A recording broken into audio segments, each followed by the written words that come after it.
Good morning and welcome to the Abundant Love Live Sunday School Stream. I am your mediator, Minister Robert Bush. To my left, I have Deacon Kyle Van, and to my right, I have Minister Gary Bush. We'll be led in prayer this morning by Minister Gary Bush. Then we'll divide our lesson up and go into it and pull out some little nuggets, maybe that'll help you along the way this week. Lord, we thank you for this day, Lord. We thank you for bringing us here. We thank you for just allowing us to see another day. We pray right now that you would touch us, word our mouths, Lord. Speak through us. I pray that you hide us. Give us something to say that will edify your people. I pray that nothing gets said that will come from a place of self, a place of opinion. But I pray that everything we say comes from your word and aligns with your will. I pray that you touch me. I pray that you touch Minister Bush. I pray that you touch Deacon Kyle. In Jesus' name I pray right now, Lord. Amen. Amen. Our lesson is coming from the book of Numbers, chapter 12, verses 1 through 16. We'll start with Deacon Kyle. You can read the first 4. Minister Gary, the next 4.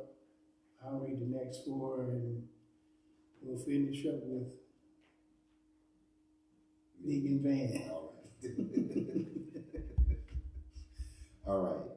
Numbers 12 and 1 reads, And Miriam and Aaron spoke against Moses because of the Ethiopian woman whom he had married.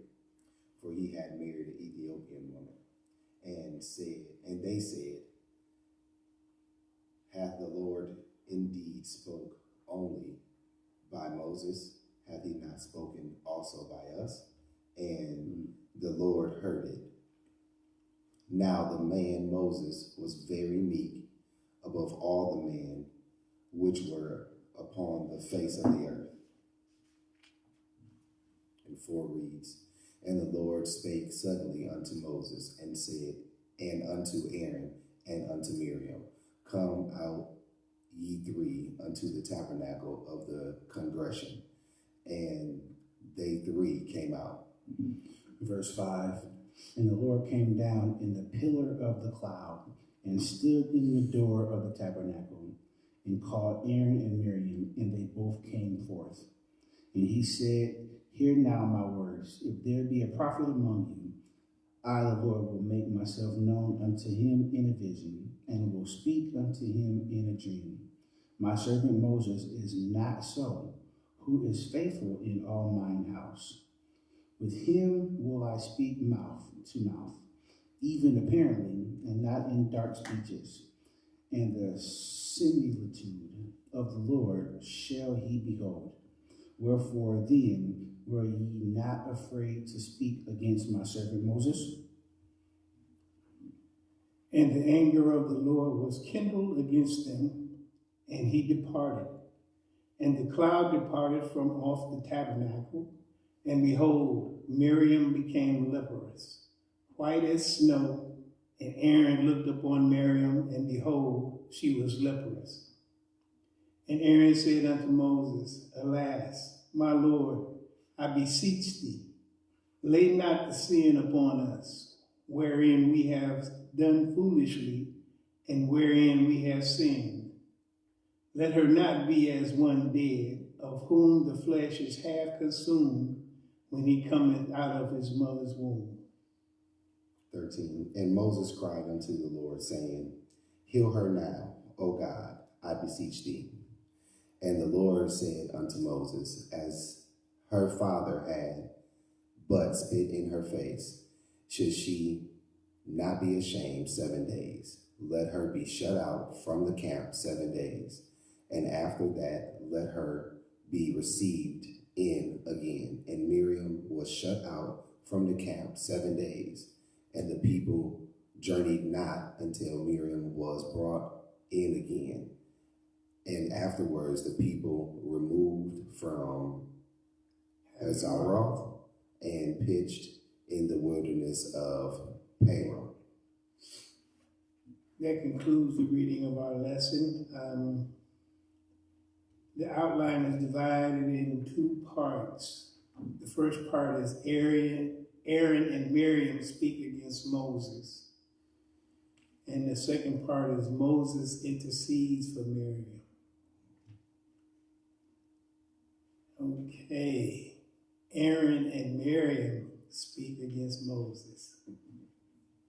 It sounds like trouble just from the beginning. Okay.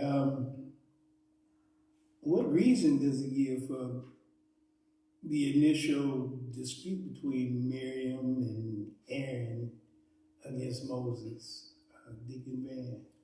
It initially what they want us to think, or what they wanted to think, was because Moses married outside of basically the Israelites. He married a Ethiopian woman.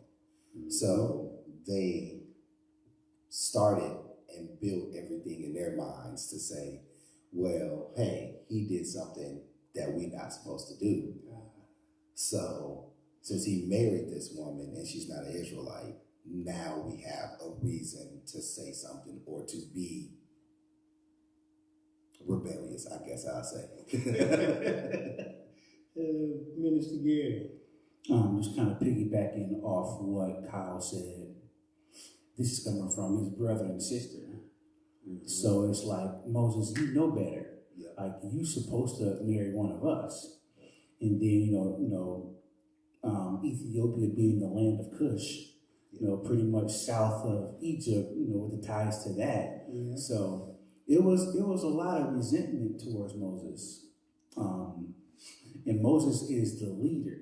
So it's like, when you think about, all the people of Israel and what that could possibly do for their minds. Like, Moses, you are our leader, and you're marrying this Ethiopian woman.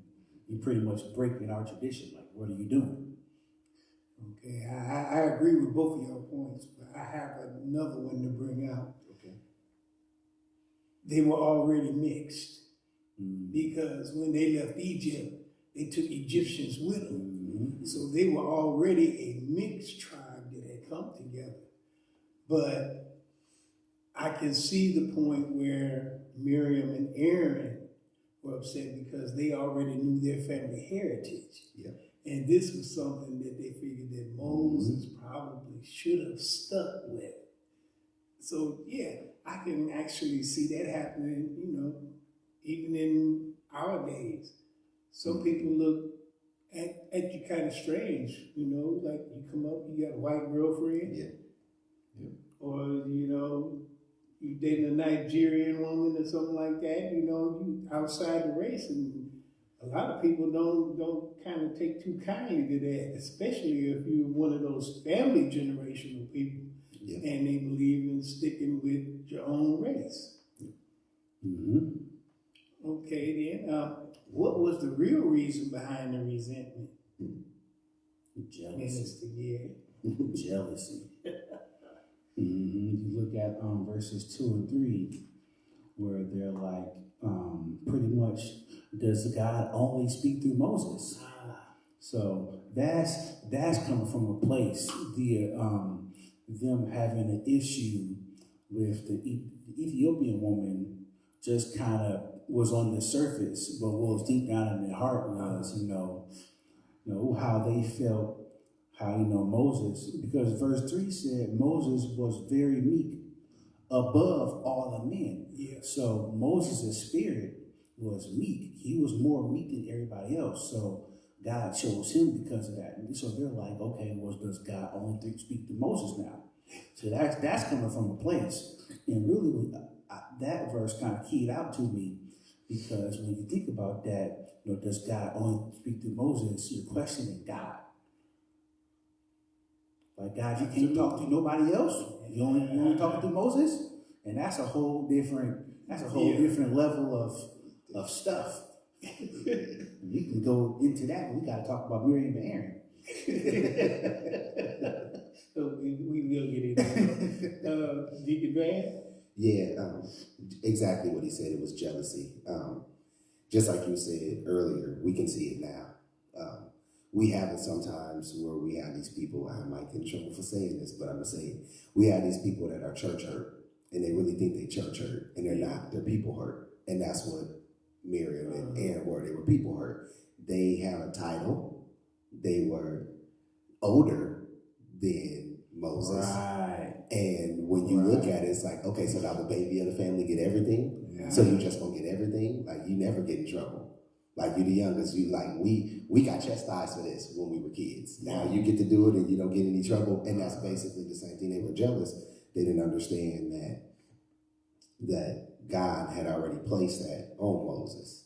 So that was his calling. Nothing they could do could change that. God gave you a calling. He gave you a high priestess. Mm-hmm. Aaron, you're okay. Like, do what you do. And we see that we said in the church too. We'll have some people come in and be ready to work at any time. And the first time that the pastor or deacon or somebody in leadership says something they don't like, then that starts to boil over. Especially if you're in a church that is family.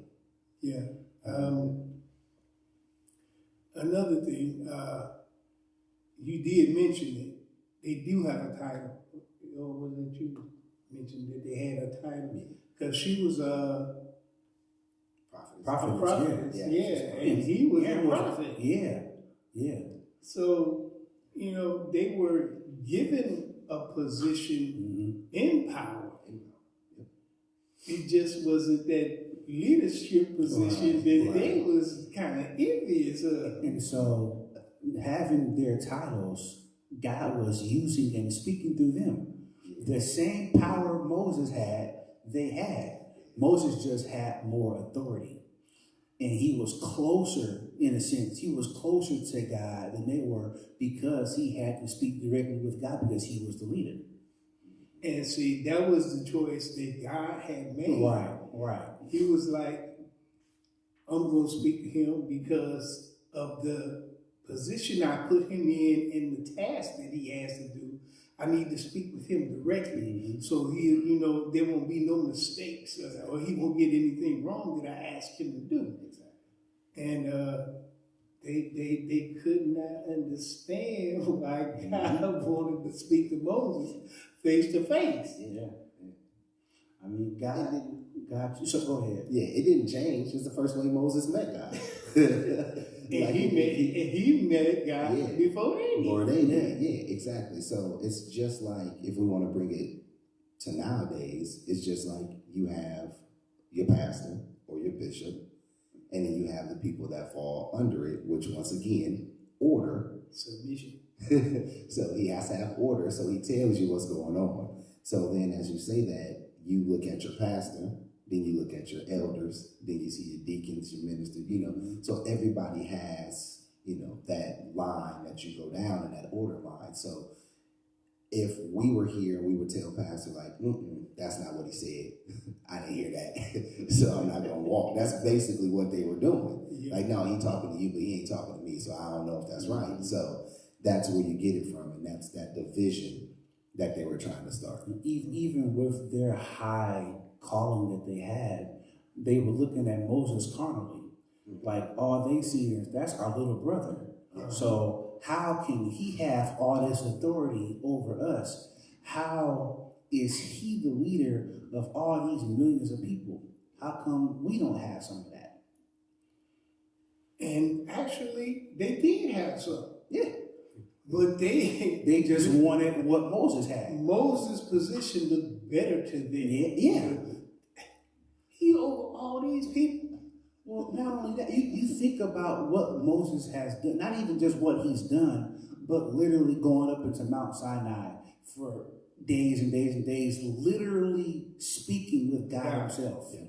Like coming down here all white, the glory of God still on his face. They wanted that. They wanted that closeness with God so that God can speak through them, then they could order the people. And they still had some authority. They just wanted what Moses had. Yeah, it was jealousy. Yeah. Jealousy and envy. I mean, to see him in that kind of light. Right. Yeah.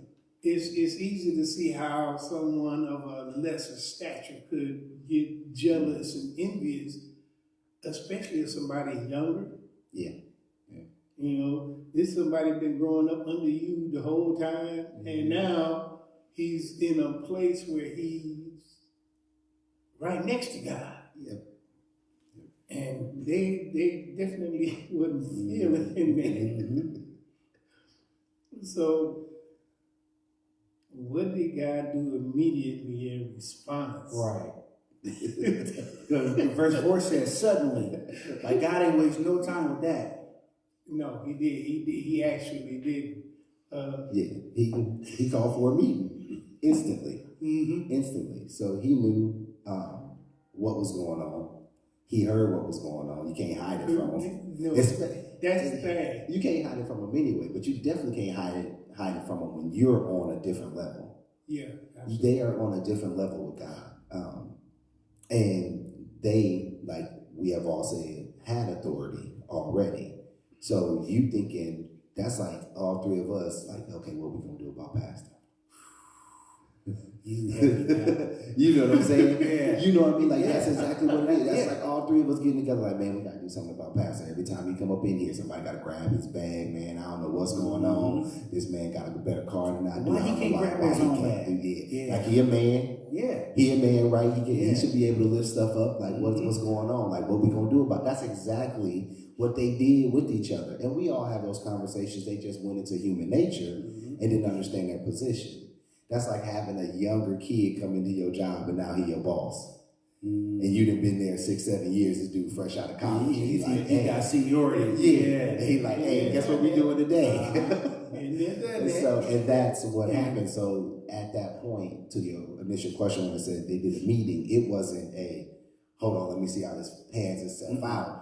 He was like, oh, I already know. This was, you can't talk about the person I chose to lead. Yeah, that's gonna stop. That's it. This is my leader. Nuh-uh. Y'all get off of him. Not yours, mine. Yeah.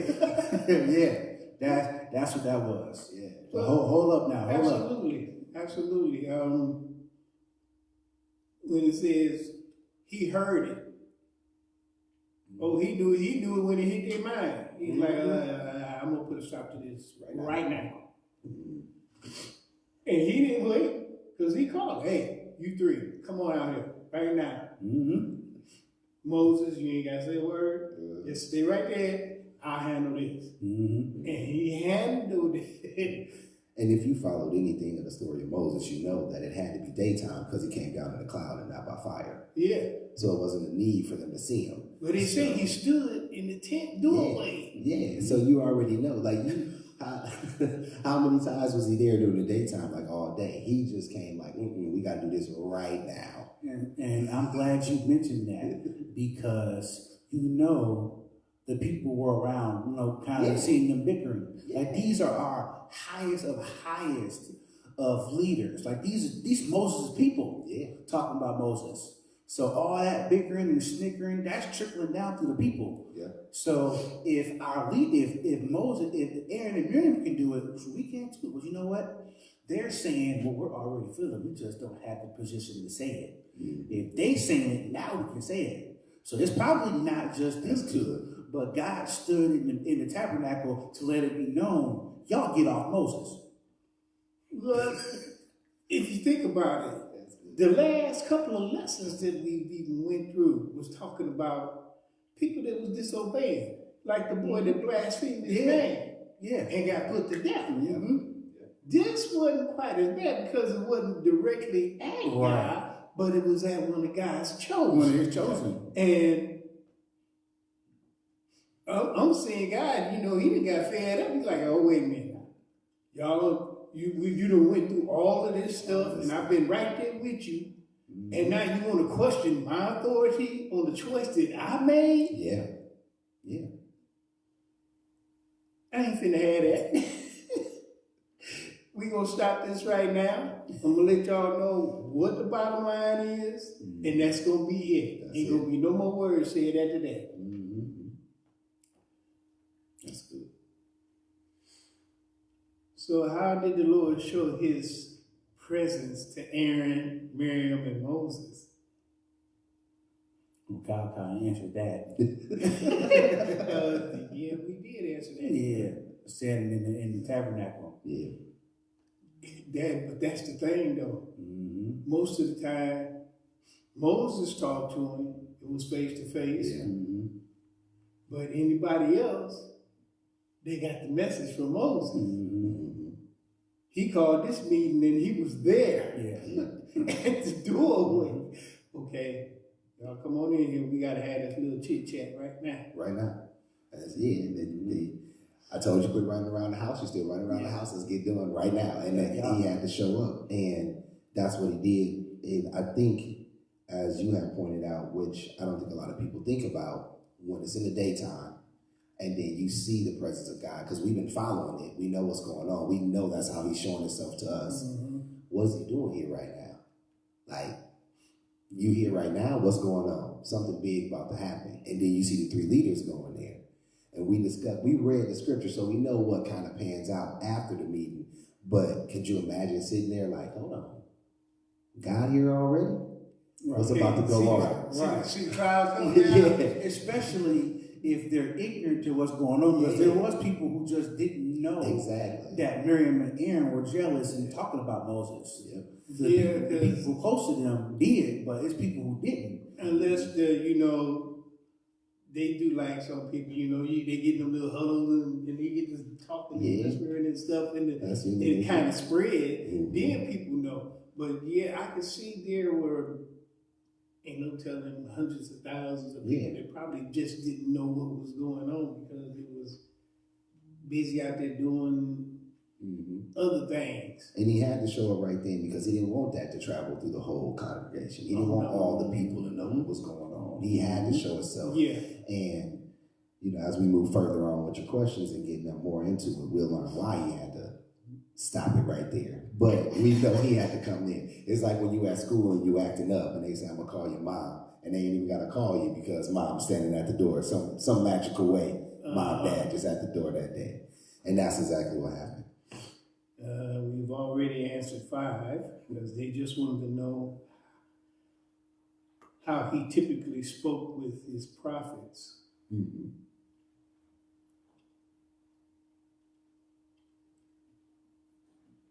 I think having dreams and the word from God is good enough. Well, that's what they say. Because God said that himself. If there's a prophet among you, I will make myself known. Yeah. Either in a dream or I'll send him a word. Yeah. But see, Aaron and Miriam should have already knew that. That's how he communicated with them. They did. Right. They definitely did. They knew it. It was more of that, I got some, I want some more. I want what you got. Like, let me keep mine. my role's not big enough. Yeah. Yep. I want what Bishop got, but I want to do it my way. That grass look greener. Mm-hmm. So Bishop, you can be over here with yours, but God, I want something too. Why? I'm older than Bishop. I know a little bit more than Bishop. Why you choose him? I'm gonna just go over here and do my thing. That sounds like Lucifer. Well, that's his spirit. You exalt something else. That's his spirit. Sound like. And God lets you know it ain't gonna be that way. Mm-hmm. Jealousy, envy, that is literally the reason why he got kicked out of heaven. Oh, absolutely. Yeah, that's what it sounds like. That's his spirit. That's it. Yeah. That's it. I need to have this over here. Mm-hmm. And it's actually got to be bigger and better. Mm-hmm. Basically. And oh no, God does not do second place. Like you said earlier, these lessons have been about, blaspheming God, taking his name in vain, and now we see, the person who God chose to lead. You can't talk about him either. No. That's man, please. And it mentions, disrespecting God's choices. Mm-hmm. Yeah. Because that's what it is. Well, it's basically saying, God, you don't know what you're doing. Exactly. God, you picked the wrong person to lead us. Ooh. Right. That's what you're saying. Yeah, basically. And Like I don't know too many people that can tell God, right. you wrong. Mm-hmm. I will give you pastors after my own heart. So it's like you're saying, God, your heart is wrong because you picked the wrong pastor. Like if you bring this lesson to today, that's a whole lot of trouble standing right there. It's just but I can understand some of it because there are some that are out there and they are putting the word out, but they're selectively putting the word out of what they want. They're taking part of God's word and leaving it out, making it one of those feel-good messages for the people. Absolutely. They try to keep their attention and their finances That's how you get, the mega churches and the TV deals and all that stuff. You preach prosperity and, blessings, which is good, which is in the Bible, but that's all you preach. And you manipulate the word. And what ends up happening is that, you get people to just give and give and give because you make them feel good, but you don't teach them and convict them to change their ways and get out of sin and all that stuff. Right. But then, that's how you get the TV deals because the TV owners are really atheists. They just want to make money. Of course. So they don't want to be it. Right. Just like some of the preachers, they don't want to offend their congregation by telling them the truth about being disobedient. If you preach, you can do whatever you want and still be saved and get to heaven. God's gonna bless you. And you make them feel good. You get them in a good, happy spirit. They'll give and they'll keep giving. But if you teach them holiness is right, come out of sin, turn away from that. You need to repent, change your ways. You offend them, you make them mad. Oh, I'm not giving this. Because then that hits the TV owners. Oh, this is what I'm doing. Yeah. You're not going to offend me. I'm putting you on TV. But hey, I would rather offend the TV owners than to offend. Well, you know what our bishop says. I would rather be powerful than popular. A lot of people want to be popular because money comes with popularity. Yeah, but it's still wrong to give them any kind of impression that they can walk the fence. Right. Yeah. Well, Jesus said it's going to be a whole lot of wolves in sheep's clothing. People going to come in my name and do miracles and cast out devils. And I'm going to say, when you get to the gates, I never knew you. Think about that for a second. So don't be hard enough. You're going to have power that God gives you, but God is going to say, I never knew you. Because it was up to that choice on how you decide to use their power. Right. Because God knows your heart. Yeah. He knows if you're being humble, if you're really trying to build up His kingdom, or if you're trying to build up your kingdom. Yeah. Because let's think about because our bishop, like with the connections that he has in music, if he really wanted to, and all the musicians who are literally begging him to put out an album.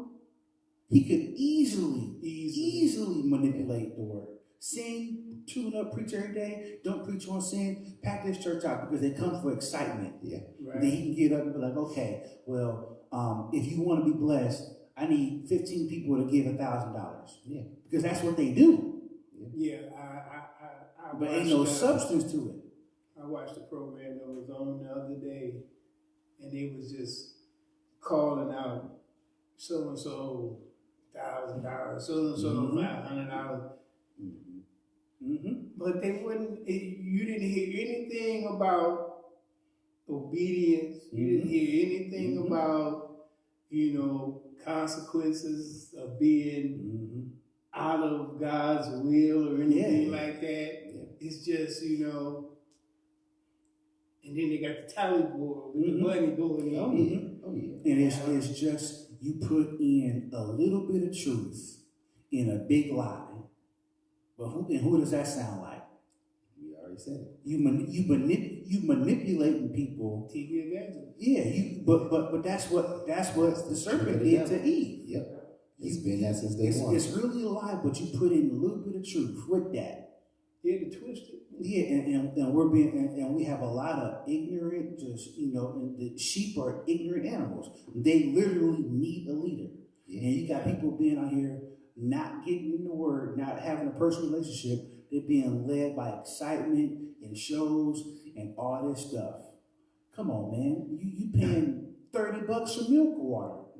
But that's the same thing. Like he said Moses was the meekest man. Yeah. So he's not going to get up, run around. He's not going to sit up there and, I don't want to say, he's not going to be a cheerleader. Mm-hmm. No.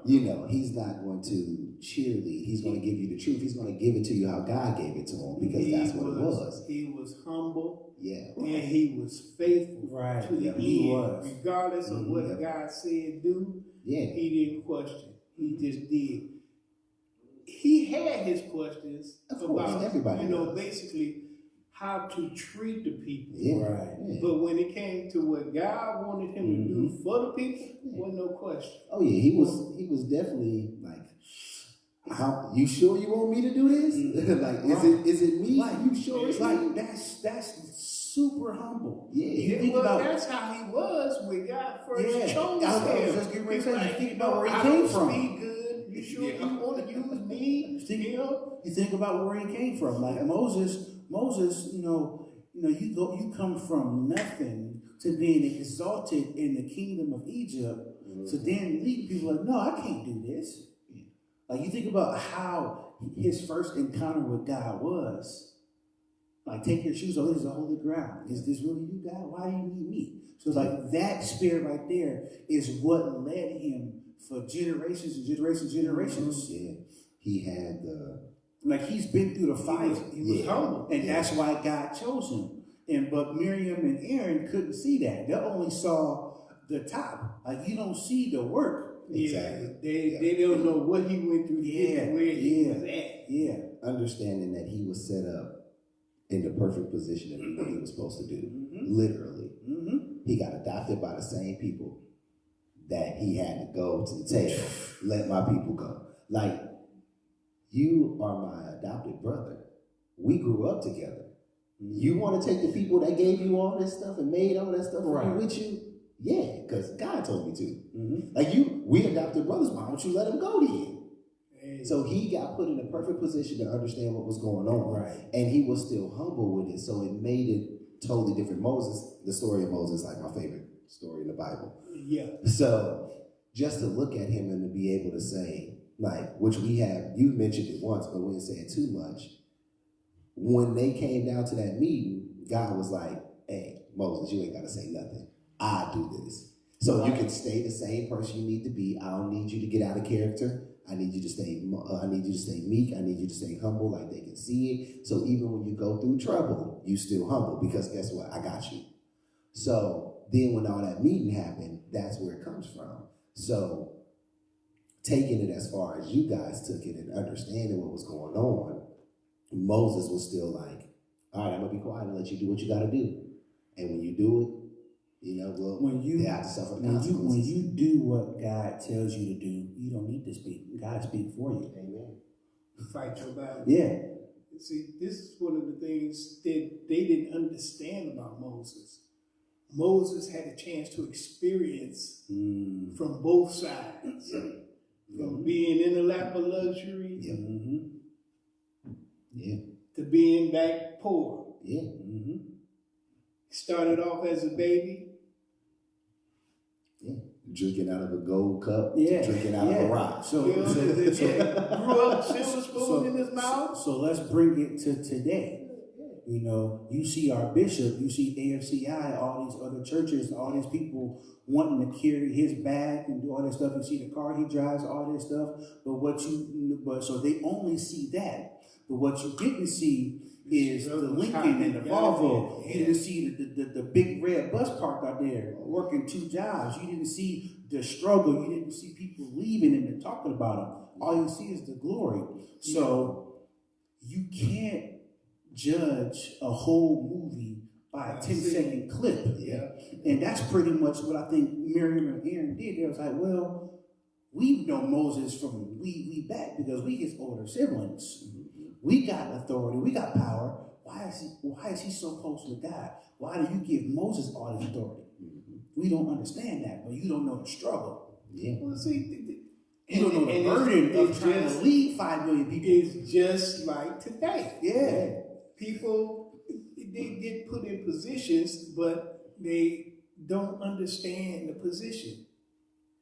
They get there, they get into different areas, and it's a general statement. If you don't know something, you're supposed to ask. And there was nothing wrong with their mouth. They ain't had no problem when they started talking about Moses. If they wanted to know why he had so much authority and why God chose him like that, all they had to do was ask God. They already had the door. Yeah. They already had a shoe in. You already there. I'm already speaking to you. I'm already letting you lead people. And that's all they had to do.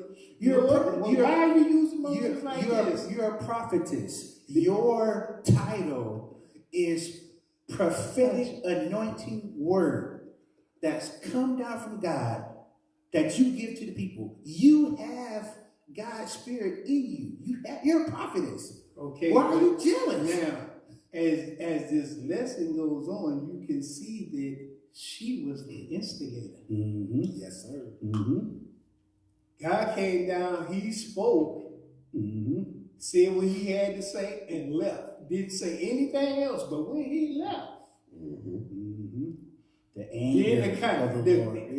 the consequence came immediately. Soon as he left. What happened to Miriam? Leprous. And leprosy is highly contagious. Yeah. It's deadly. Which goes to show, no matter what position you have in the church, if you talk bad about your leader, God is going to punish you. Yes, he is. Yes, he is. Position don't mean nothing if you question my authority. And it came quickly. It came immediately. They hadn't thought he was dead. Y'all talk about it. It said he departed, and when they looked at Miriam, she was white. There. And behold, look, surprise, she got lepers.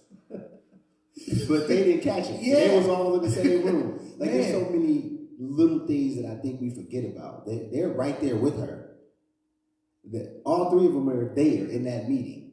Yeah, He leaves, she's a leprous. But God can do things in the twinkling of an eye. And she's a Hebrew woman, so she got a little bit of color to her. She got a lot of color to her, and she became white as snow instantly.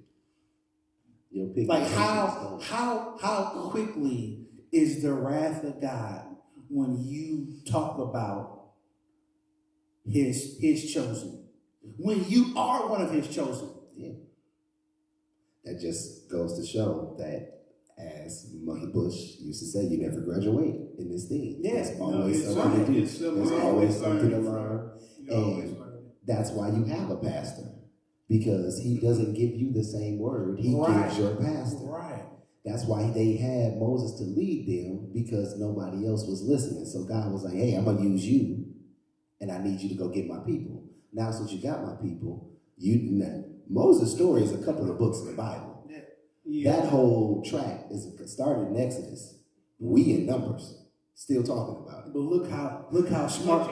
You have to look at everything that they've been going through. I mean, from the time that he started going to get the people released until 40 years in the wilderness?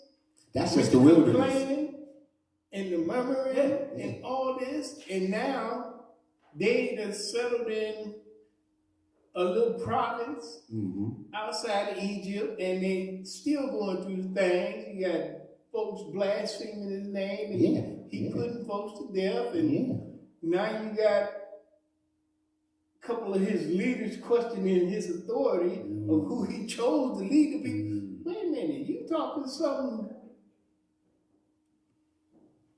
20, 30, or 40 years ago? That he done put Moses in charge of this. This is something he's been doing for years. Years. Now you want to question God's authority.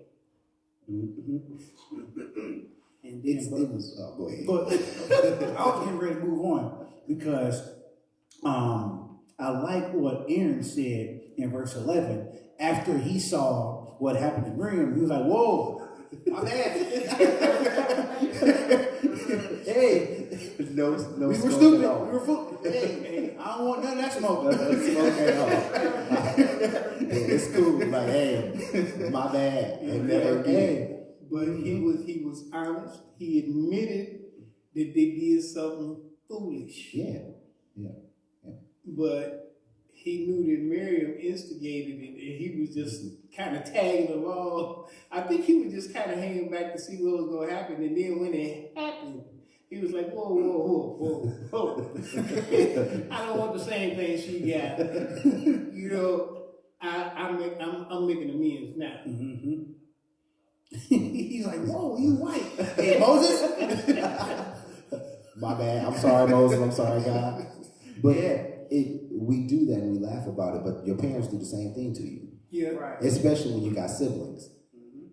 There's times, I know I got a sister, there's times when she got chastised and I didn't, and I'm like, okay, I ain't doing that, and vice versa. I got chastised, she didn't, okay, I'm not doing that. So they had, God is our Father. We say, Abba Father, when we start praying. Right. So if we're going to call him our Father, he has to chastise us. He has to get us right. And especially when you're talking about, as we said, it's chosen, those things make you realize something completely different. But the thing I love about it is that as soon as it happened, and that was Moses' sister, Moses was like, hold on, God, you gotta, that's my blood. Like, I still love her. No matter what she was saying to me, you gotta heal her. We gotta heal her. And God was like, not yet. Like, you gotta get your whooping. You gotta get your chastisement. Right. So that's what she got. And if a father spits in a daughter's face, doesn't she be banished for 7 days? Right. So she can get out for 7 days. She can go to timeout, go think about what you just did, and you'll be back in 7 days and everything will be all right. But Moses instantly, because he's a meek man, he's humble, like, that's somebody talking about you behind your back. It gets fronted and you still like, it's all right. I got you. Right. Like, how humble was Moses? Because wounds hit deeper when it's family. So when family is talking about you, when they should know better, like 13 says, Moses cried unto the Lord, like, hey, this is my sister. It wasn't no time. Save my sister. Like, she got this disease. Let's go. And God was like, well, I'm going to save her, but she got to know. She can't talk about you because I chose you. Yeah. That's like when you try to save your sister or your brother getting that whooping, like, hold on, we was all doing like, no, they got to get this. Right. We go through these situations. Growing up, we had a bond because Mama and Daddy was always like, you ain't gonna let nobody beat up your brother. You ain't gonna let nobody beat up your sister. And if I hear that you did, you gonna answer to me. Right. And basically, when we grew up, that's, hey, you put your hands on my sister, you gotta put your hands on me, because it was gonna be a done deal. I can't think of how many times Niecy and Dana, Reed, and just call out all the sisters, huh? It's all of them. I've taken up for practically every last one of them. I was one of the main ones there because I was always fighting.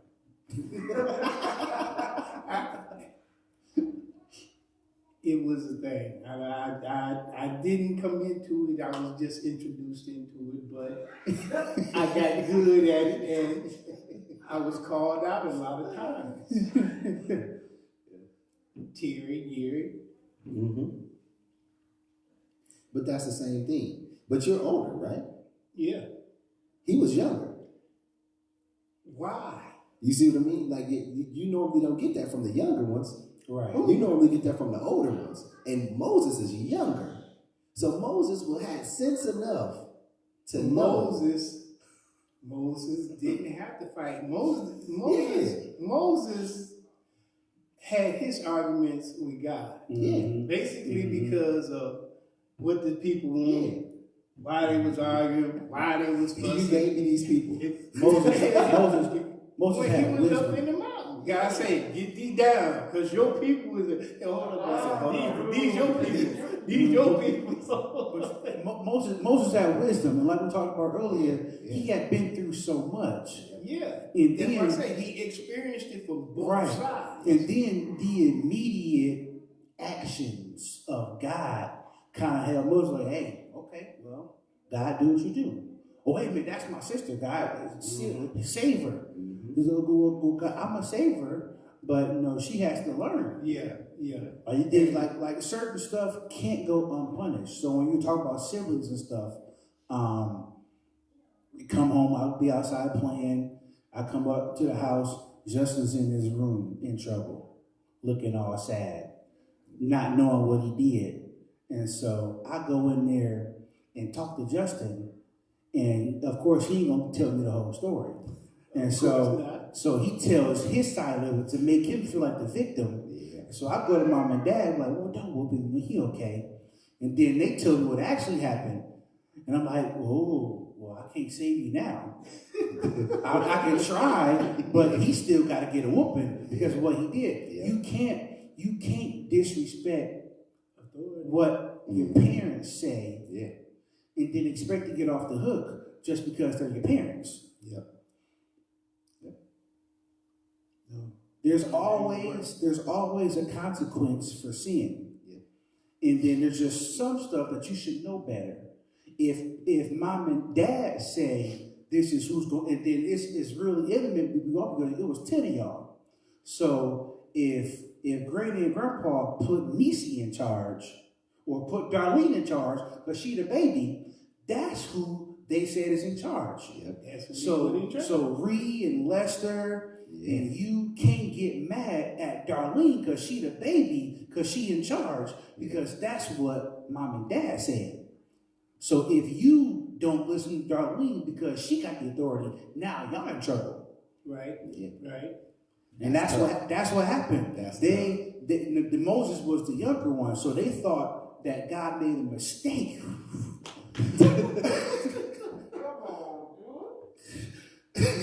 That's basically the way they were looking at it. And they felt a certain kind of way because, it's my baby brother. He gonna be in authority over me, and I probably used to change his diapers. You can't put the baby over me. I'm older. Yep. And that's what they thought. And that's why I mentioned work. That's why I mentioned it going into work. When you at a job, 6, 7 years, maybe even 10 years, maybe it's your career, and you've been working that job and you looking at that new position, and then you got that young cat coming out of college, haven't worked that job at all. No experience whatsoever. Don't know, and you think he don't know what he doing or she don't know what she doing. And then you gotta train. You gotta train your supervisor. That's because you have those situations where you get the young college guys coming out, and everything they got looks good on paper. Yeah. But when it comes down to hands-on, they ain't got no experience. So then they got to pull somebody with tenure in the company. Hey, show him the ropes. Yep. And then you like, right. Yep. Why didn't you just give me the job? It would make more sense. Right. To promote you since you've been here. Yeah. Then to just bring somebody in who can tell you it look good on paper, but they can't show you how to do it. But There's a reason why. Because when you're younger, you're more malleable. Moses was meek, so he was extra malleable. That man could be taught and do. And But at see, the end of Moses wasn't that young. He wasn't that. He's Yeah. still the youngest of But, them, yeah, though. but see, it was right here. Yeah. right. That's what it. got. That's what got. More malleable. His heart was The more main malleable. the main thing is this: God chose Moses. That's it. Bottom line. And see, he chose Moses even before he put Moses in the position. Mm-hmm. So it's like if you question why Bishop is our bishop, take that up with God. Don't take it up with Bishop. Yeah. Yep. So And come back and tell me how that. yeah, and instead of how dare we question God? But that's what happens. We feel like you should be our pastor, so let's conspire to try to pull down him to raise you up, or raise up somebody other, because we don't like the choice that God put. We don't like our leader. And that's pretty much what happens. And it happens throughout. Joseph was chosen. Yep. And he was the youngest of 12 brothers. Young. And that coat that they had, come on now. Yep. They threw him in the ditch and sold him because of a coat. David was a little run. They forgot about David. Because David was always out with the sheep. They even called David in the room. No, you got another son? Who, David? No, get out of here. Out there with the sheep. God chooses who he wants. He chose Abel. Abel's gift. It just happens. But there are instances where God will choose the older, but sometimes God knows the heart. He'll choose who he wants. Esau. And you just got to deal with it. But when the flesh rises up, it's hard to deal with. I think they had way more than just their own personal thoughts. Mm-hmm. Had to be. There's 5 million people there. And that's just man. Well, you know, Because they wasn't counting women. They probably had a little clique too. Yeah. You know what I'm saying? But But you talk about, when we talk about 5 million, that's just man. And ain't women. They didn't document women back then. So you got you gotta add some more to that. a couple thousand yes men around you. Yeah, that's right. You should be the head of Moses. I know So you don't think that she came directly to Aaron with this? That ain't what we do. They're still humans. This is human nature. If I got that problem and it's me and Gary talking, and like, man, I don't know about Bobby. I know I got to talk to him, but I don't know about. I think we're gonna tell. And it just take a spark. Yeah. And I could have had some stuff about you in my mind, just didn't want to say it. But since Kyle said it, okay, you know what? Bobby is tripping. So now, how we gonna get Bobby to tell Pastor, because that's his brother, what we really think? Right. Now, it couldn't just be she woke up one day just like, nope, Moses, let me go talk to Aaron. It doesn't work that way. She had to set that stuff up. And when you work yourself through that, and she's setting herself up to get the courage to even say it, because she knew it was wrong. She just had to keep getting that, feeding that from everybody else, because they complained about a bird. That's how you get a debate going. Yeah. But you can't tell me It come from a place. Yeah. It come from a place. It come from up there. Yeah. Because it don't come from here. Because he's actually Out of the abundance of the heart, the mouth speaks. It does that right there. Out of the abundance of the heart, the mouth speaks. So that was down in the heart. It had to start with a thought. Right. So she had to get enough courage to do it because she already knew what was going on. She's a prophetess. She understands how God works and the dreams and the things that he gave her. So now that they're getting all this extra stuff going on, she went and she told Aaron because she was the one that was leprous. So Moses marrying that Ethiopian woman was the last straw. Yeah. That wasn't the first straw. The straw that broke Right. the Oh, back. so not only is Moses too close to God, he got too much authority, and now they gonna marry this woman that ain't even part of us. Yeah, we gotta go. It had been building. Yeah. That's why God came down so quick. It had been building. And he was ready to. I'm going to put this fire out right now. Mm-hmm. It ain't gonna get to burn, scorch, nothing else. I'm finna stomp it out right now. You got too many people you leading to let something like that get out and not go unpunished.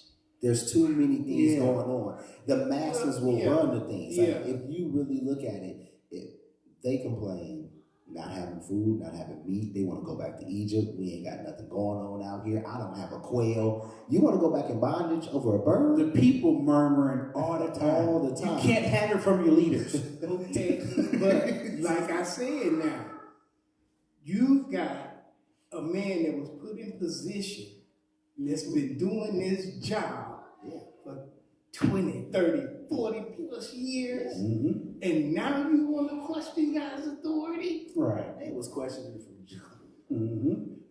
But they got bold enough to actually want to Right, bring it yeah, out right, in the right. open? Yeah. Like No, you've seen all the stuff that, and I'm pretty sure that God has used them too. Yeah. Like, you don't get to that high of a position without being battle tested yourself. Yeah. Right, But it just right. goes to show how much God favored Moses. Because think about this, man. Moses was number one. Aaron and Miriam are his siblings, so they right there in the fire. They can't get too far away from Moses that they don't get something. Yeah. But still, even in that high of position, they're still jealous. I don't get to talk enough.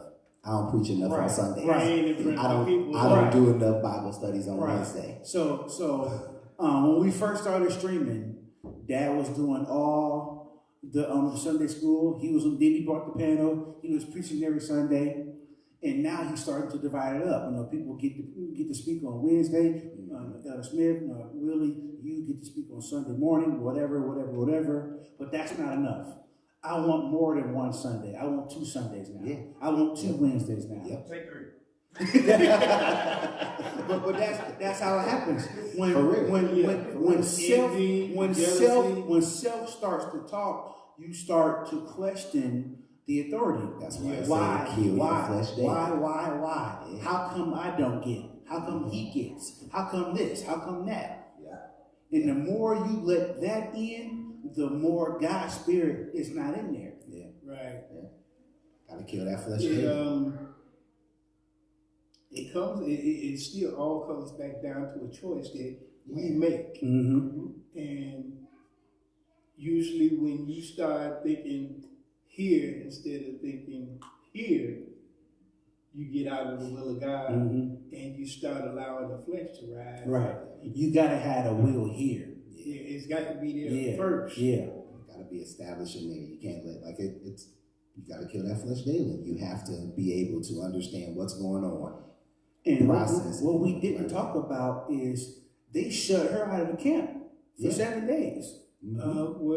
Because she had the disease. And that. So he made an example out of her. It was a purification process. That they did with members. Yep. And so, and our bishop says all the time, God is bad, man. Not only did he show that you can't talk about my chosen leader, even if you are a leader, I'll still deal with you and make an example out of you. Yes, sir. Exactly. I bet didn't nobody else try that after that. Well, we've actually seen a few different demonstrations where they've done something that he did not agree with, and they didn't get a lot. They never got another chance to do it. The earth swallowed some people up. The young boy that blasphemed his name and stoned to death. Stoned to death. Yeah, but even just in the whole aspect of when Moses was leading, there was plenty of times that God showed himself and told you what was going on. Even in this harsh punishment, God still showed mercy. Yep. Yeah, because he could have killed him. Yeah, like instantly. It just goes to show you got to be careful how you talk about God's leaders. Yeah, that is the heart. Moses has the heart of a pastor. The pastor gets so much stuff done to him, so many people saying so many things to him, but when it's time for you to need something, you feel like you can't get it yourself, or if you need the church to help pay some bills, or you need pastor to get a word through. My son about to have surgery. I'm going to have surgery. this I gotta be put to sleep. He the first person say, call me, let me know, I'll be there, we'll pray for you. But those can be the same things that all these people get mad about. Well, he didn't come see me, he didn't do that, we didn't do this. It's like, but you didn't speak up. Mm-hmm. So now Moses, even though his sister was a leprous, instantly asked God. And that's what I can say. I can see my pastor doing it. I have seen him do it. And Pastor Will, no matter what is said about him, okay, well, I'm gonna get you right. Yeah. I'm still gonna pray for you. Yeah. And that's gotta be a tall glass to have. Because that's hard to say. It's stressful when the people closest to you betray you, and then they go through something. You pray earnestly for them. That's tough. And that's them coming to you saying to you, hey, this is what's going on. I don't like this about you, whatever. But then they fall into something and they're like, hey, I need you. And you're like, oh yeah, here you go. No questions. Didn't you just tell me last week you didn't like me? But he instantly did it. Well, there was one thing that actually caught my attention, because God asked him why y'all wasn't afraid to speak against my servant. Mm-hmm. Y'all was bold enough. Y'all want to speak against him now. Yeah. And now we got this meeting going on. Mm-hmm. And I ain't had it. Mm-hmm. Moses, just be quiet. I'm going to deal with this. Mm-hmm. And then as soon as he leaves, boom, leprosy. Yep. Mm-hmm. But it was only on her. Yeah. Because she was the instigator. And that's what happens when you instigate. Consequences are paid. Yes. This lesson was great. Real good. That's going to wrap up our lesson for today. We hope you join us at 11 o'clock for our morning worship. And 11:30. Yeah. Yes, we will be at Oak Ridge. Yes.